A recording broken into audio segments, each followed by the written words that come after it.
ಬೆಂಗಳೂರಿನ ಪ್ರತಿಷ್ಠಿತ ಆಸ್ಪತ್ರೆ ಆದಂತಹ ಕಿಮ್ಸ್ ಆಸ್ಪತ್ರೆಯಲ್ಲಿ ಲೈಂಗಿಕ ದೌರ್ಜನ್ಯದ ಆರೋಪ ಪ್ರಮುಖವಾಗಿ ಕೇಳಿಬಂದಿದೆ. ಮಹಿಳಾ ವೈದ್ಯೆಯೊಬ್ಬರಿಗೆ ಜೂನಿಯರ್ ವೈದ್ಯರಿಂದ ಲೈಂಗಿಕ ಕಿರುಕುಳದ ಆರೋಪ ಕೇಳಿಬಂದಿದೆ. ಫಾಲೋ ಮಾಡ್ತಾನೆ, ಮೈಕೈ ಮುಟ್ತಾನೆ, ಜೊತೆಗೆ ಅಸಭ್ಯವಾಗಿ ವರ್ತಿಸ್ತಾನೆ ಅಂತ ಕಿಮ್ಸ್ನ ವೈದ್ಯನ ವಿರುದ್ಧ ದೂರು ಕೊಟ್ಟಿದ್ದಾರೆ. ಬನಶಂಕರಿ ಪೊಲೀಸ್ ಠಾಣೆಯಲ್ಲಿ ಈ ಕುರಿತು ದೂರು ದಾಖಲಾಗಿದೆ.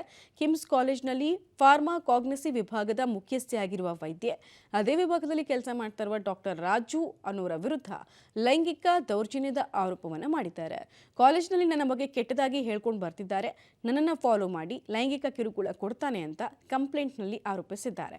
ಸದ್ಯ ಪ್ರಕರಣ ದಾಖಲಿಸಿಕೊಂಡು ಬನಶಂಕರಿ ಪೊಲೀಸರು ತನಿಖೆಯನ್ನು ನಡೆಸುತ್ತಿದ್ದಾರೆ. ಪ್ರತಿಷ್ಠಿತ ಆಸ್ಪತ್ರೆ ಕಿಮ್ಸ್ನಲ್ಲಿ ಲೈಂಗಿಕ ಕಿರುಕುಳದ ಆರೋಪ ಕೇಳಿಬಂದಿರೋದು ಗೊತ್ತಾಗ್ತಾ ಇದೆ. ಮಹಿಳಾ ವೈದ್ಯರೊಬ್ಬರಿಗೆ ಅವರದ್ದೇ ವ್ಯಾಪ್ತಿಯಲ್ಲಿ ಕೆಲಸ ಮಾಡ್ತಾ ಇದ್ದಂತಹ ಜೂನಿಯರ್ ವೈದ್ಯ ಕಿರುಕುಳ ಕೊಟ್ಟಿರೋದ್ರ ಬಗ್ಗೆ ಮಾಹಿತಿ ಇದೆ. ಇನ್ಫ್ಯಾಕ್ಟ್ ಈ ವಿಚಾರವಾಗಿ ನೊಂದಂತಹ ಸಂತ್ರಸ್ತೆ ಈಗ ಕಂಪ್ಲೇಂಟನ್ನು ಕೂಡ ಕೊಟ್ಟಿದ್ದಾರೆ.